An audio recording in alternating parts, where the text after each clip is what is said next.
Welcome to Priya Alex channel. இப்போ நம்ம instant egg masala தான் பார்க்க போகிறோம். அதுக்கு ஒரு பவுலில் மிளகுத்தூள், மிளகாய்த்தூள் அண்ட் மஞ்சள் தூள் வேணும். இது மூணுத்தையும் நல்லா கலந்து ஒரு கிளாஸ் டப்பாவில் போட்டு வச்சுக்கோங்க. கிளாஸ் டப்பாவோ இல்லை பிளாஸ்டிக் டப்பாவிலோ எது இருக்கோ அதில் போட்டு வச்சுக்கோங்க.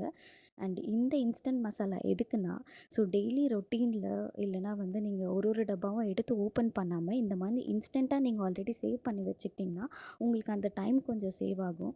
ஸோ நீங்கள் எப்போல்லாம் ஆம்பாயிலோ இல்லை ஆம்லேட்டோ போடுறீங்களோ அப்போ இந்த மசாலாவை எடுத்து கொஞ்சம் லைட்டாக உப்பு போட்டு தண்ணியில் கலந்து இல்லை நீங்கள் அப்படியே வந்து மேலே தூவி விட்டோ இதை நீங்கள் யூஸ் பண்ணிங்கன்னா இது உங்களோட வேலையை கொஞ்சம் ஈஸியாக முடிக்கும்.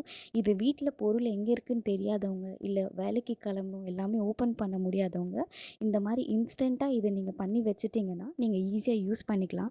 இதை வந்து நான் ஆர்கனைஸ்டாக என்னோடய அக்கா கிட்டேருந்து தான் கற்றுக்கிட்டேன். அவங்க இந்த மாதிரி இந்த பவுடர்லாம் மிக்ஸ் பண்ணி இன்ஸ்டண்ட்டாக ரெடி பண்ணி வச்சுக்குவாங்க. ஸோ அதனால் வீட்டில் பசங்களோ இல்லை வேறு யாருனா பண்ணும்போது அவங்க தேட வேண்டிய அவசியம் இல்லை. தேங்க்ஸ் ஃபார் வாட்சிங்.